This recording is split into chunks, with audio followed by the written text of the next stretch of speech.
ओम शांति।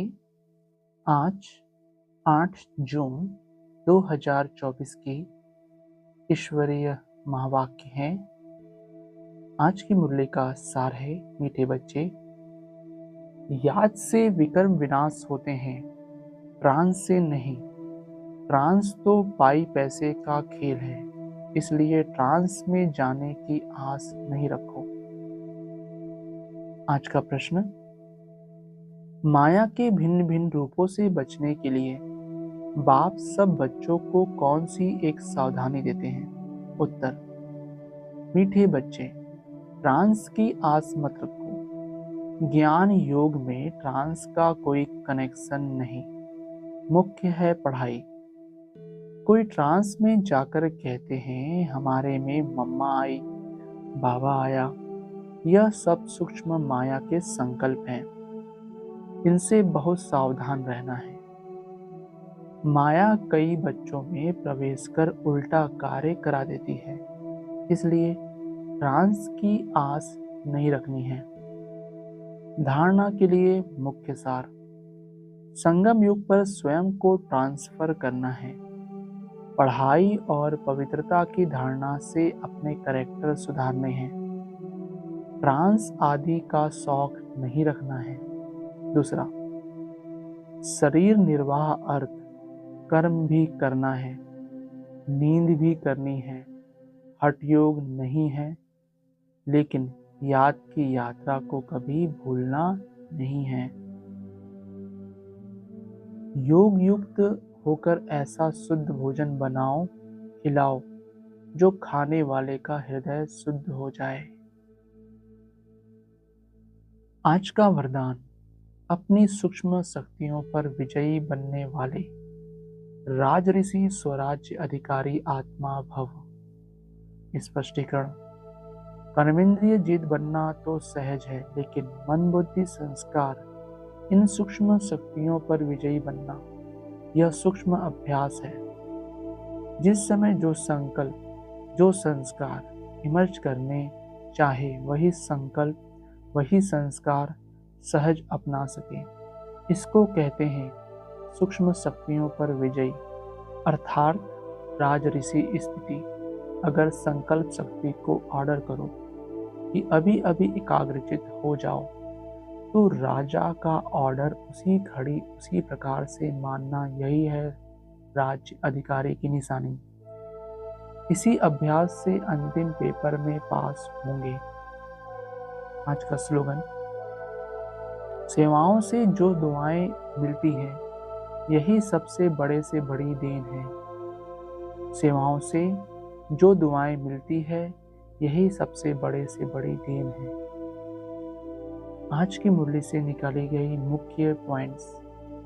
यहाँ सिखाने वाला एक ही रूहानी बाप है, जो आत्माओं को समझाते हैं। आत्मा ही धारण करती है। परमपिता परमात्मा में यह सारा ज्ञान है।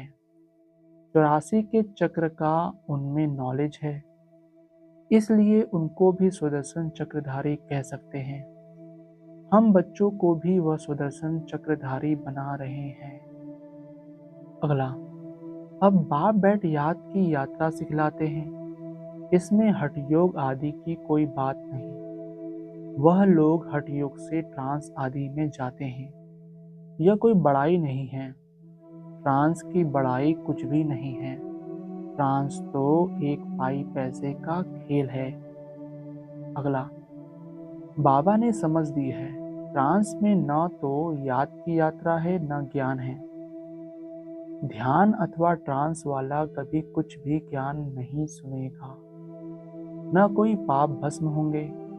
ट्रांस का महत्व कुछ भी नहीं है। बच्चे योग लगाते हैं, उनको कोई ट्रांस नहीं कहा जाता है। याद से विकर्म विनाश होंगे, ट्रांस में विकर्म विनाश नहीं होंगे। बाबा सावधान करते हैं कि बच्चे ट्रांस का शौक मत रखो। अगला, तुम जानते हो इन सन्यासियों आदि को ज्ञान तब मिलता है जबकि विनाश का समय होता है। भले तुम उन्हें ऐसे निमंत्रण देते रहो, लेकिन यह ज्ञान उनके कलश में जल्दी नहीं आएगा। जब विनाश सामने देखेंगे तब आएंगे, समझेंगे अब तो मौत आया कि आया। जब नजदीक देखेंगे तब मानेंगे। अगला, तुम्हारा झाड़ धीरे धीरे बढ़ता है। सन्यासियों को सिर्फ कहना है कि बाप को याद करो। यह भी बाप ने समझाया है कि तुमको आंखें बंद नहीं करनी है। आंखें बंद होंगी तो बाप को कैसे देखेंगे? हम आत्मा है, परमपिता परमात्मा के सामने बैठे हैं। वह देखने में नहीं आता है, लेकिन यह ज्ञान बुद्धि में है। अगला, यह पढ़ाई है। कल्प कल्प बाप आकर तुमको पढ़ाते हैं। अभी है संगम युग, तुमको ट्रांसफर होना है। ड्रामा के प्लान अनुसार तुम पाठ बजा रहे हो। पाठ की महिमा है। बाप आकर पढ़ाते हैं ड्रामा अनुसार। तुमको बाप से एक बार पढ़कर मनुष्य से देवता जरूर बनना है। इसमें बच्चों को तो खुशी होती है। अगला, बाप तो एक ही बात समझाते हैं। तुम जो आधा कल्प देह अभिमानी बन पड़े हो, अब देही अभिमानी बन बाप को याद करो तो विकर विनाश हो। इसको याद की यात्रा कहा जाता है। योग कहने से यात्रा सिद्ध होती है। तुम आत्माओं को यहाँ से जाना है, तमोप्रधान से सतोप्रधान बनना है। अगला, बाप कहते हैं मीठे मीठे बच्चों, अपने को आत्मा समझो। ऐसे और कोई कभी नहीं समझाएंगे। यह तो पढ़ाई है। बाप का बच्चा बना, फिर बाप से पढ़ना और पढ़ाना है। बाबा कहते हैं तुम म्यूजियम खोलो, आप ही तुम्हारे पास आएंगे, बुलाने की तकलीफ नहीं होगी। अगला, अभी नई दुनिया बन रही है। बेहद का बाप बेहद का घर बना रहे हैं। तुम जानते हो हम स्वर्गवासी बनने के लिए पुरुषार्थ कर रहे हैं। अब चक्र पूरा हुआ है। अब हमको घर और स्वर्ग में जाना है, तो उसके लिए पावन भी जरूर बनना है। याद की यात्रा से पावन बनना है।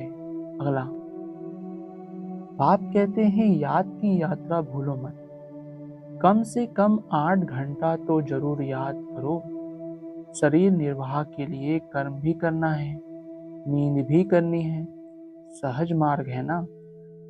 अगर कहें नींद ना करो तो यह हठ योग हो गया। हठ योगी तो बहुत हैं। बाप कहते हैं उस तरफ कुछ भी नहीं देखो, उससे कुछ फायदा नहीं। अगला, अभी तुम्हारी बुद्धि में है हम आत्मा हैं, बाप भी आत्मा है।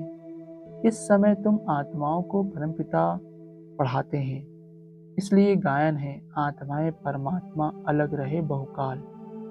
कल्प कल्प मिलते हैं।